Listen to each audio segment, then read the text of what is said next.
Una hermana mayor fue al campo a visitar a su hermana menor.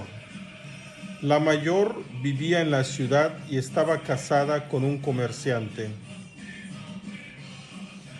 La menor, mujer de un campesino, residía en la aldea. Las hermanas bebieron té y charlaron. La mayor empezó a alabar las ventajas de vivir en la ciudad, comentando qué espaciosa y limpia era su casa, qué bien vestidos iban, qué elegantes prendas lucían sus hijos, cuántas cosas buenas comían y bebían, cómo iban en carroza, acudía al teatro e iba de paseo. La menor, sintiéndose ofendida, empezó a menospreciar la vida de los comerciantes y a ponderar la de los campesinos. No cambiaría mi vida por la tuya, dijo. Será todo lo gris que quieras, pero no sabemos lo que es el miedo. Es verdad que vuestro estilo de vida es más refinado, pero no menos cierto que aunque algunas veces obtenéis grandes ganancias, al día siguiente podéis perderlo todo.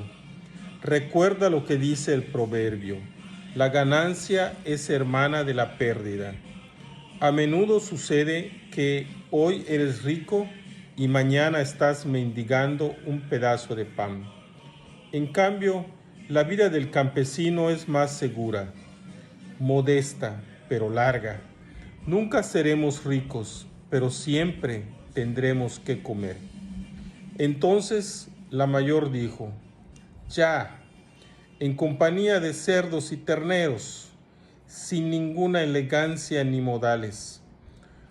Por mucho que se afane tu marido, viviréis entre estiércol, y entre estiércol moriréis, y la misma suerte conocerán vuestros hijos.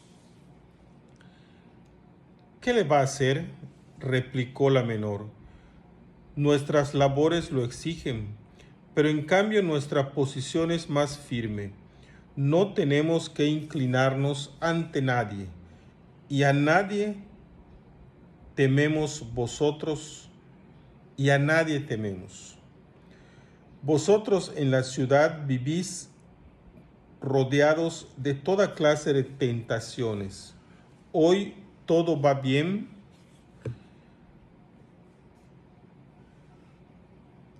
pero mañana el demonio puede tentar a tu marido con las cartas, el vino o una hermosa mujer, y todo se convertirá en polvo. ¿Acaso no sucede así a menudo? Pajón, el dueño de la casa, estaba tumbado en lo alto de la estufa y escuchaba lo que decían las mujeres.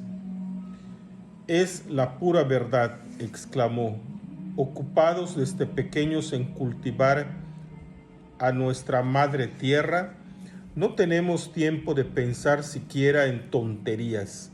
La única pena es que disponemos de poca tierra. Si tuviera toda la tierra que quisiera, no tendría miedo de nadie, ni siquiera del diablo. Las mujeres acabaron de beber el té. Charlaron un rato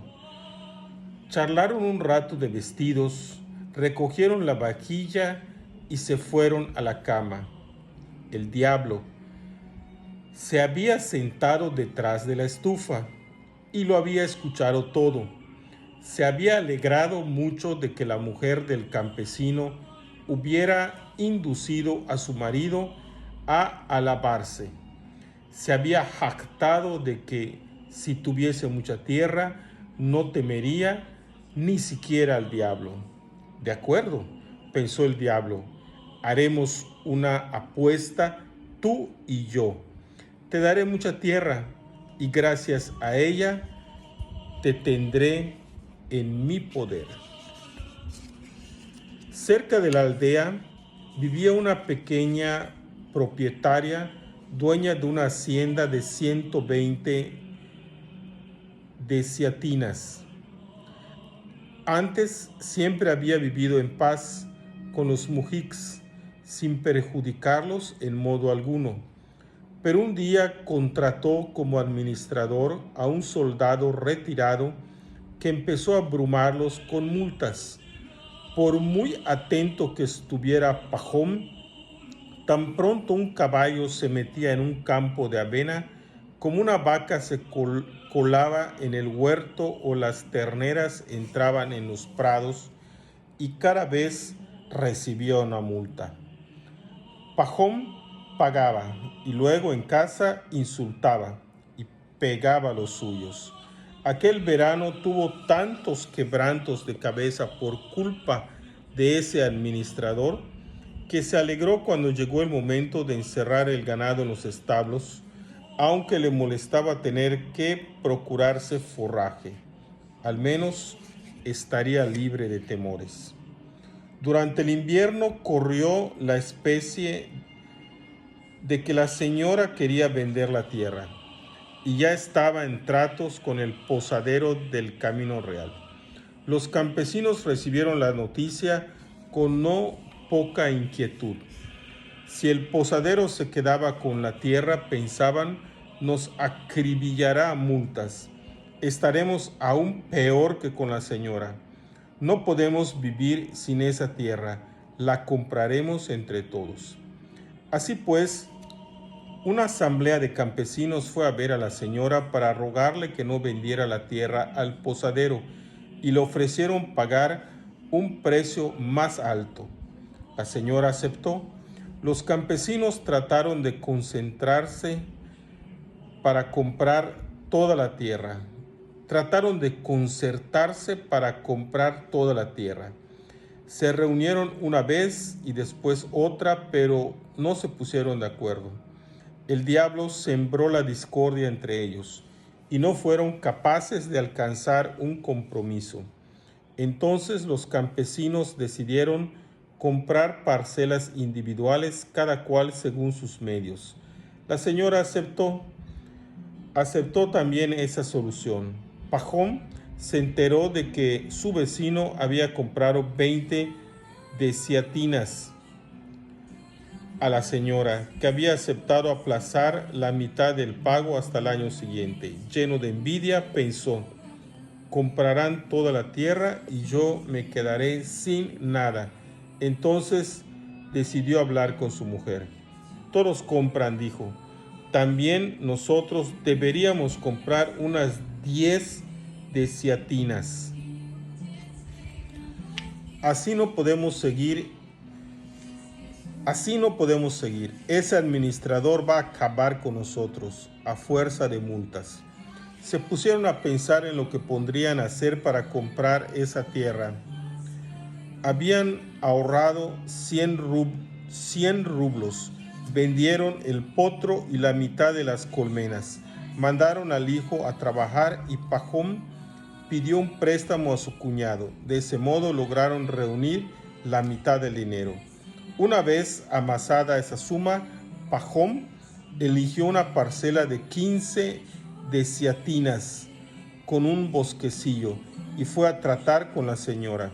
Llegaron a un acuerdo, se estrecharon la mano y Pajón entregó una señal. Luego fueron a la ciudad para firmar el acta de compraventa. Él entregó la mitad del dinero y se comprometió a pagar el resto en 2 años. Así fue como Pajón adquirió esa tierra, compró semillas a préstamo y sembró. La cosecha fue tan buena que al cabo de un año consiguió saldar las deudas con la señora y con su cuñado, y Pajón se convirtió en propietario. Araba, sembraba y segaba heno en su propia tierra. Talaba sus propios árboles y sacaba a pastar al ganado a sus propios prados. Cuando iba a arar sus campos o se quedaba mirando los sembrados y las praderas, su corazón exultaba de alegría. Hasta tenía la impresión de que las hierbas y las flores eran diferentes ahora. Antes cuando pasaba por aquellas tierras le parecían como las demás. Ahora se le antojaban completamente distintas. Estoy leyendo el libro que se llama ¿Cuánta tierra necesita un hombre?, de Lev Tolstoy. Es una obra fascinante.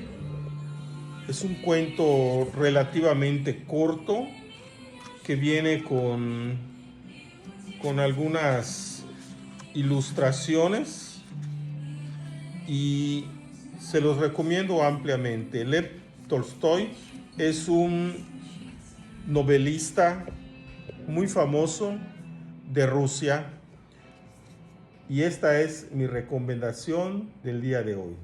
Muchas gracias.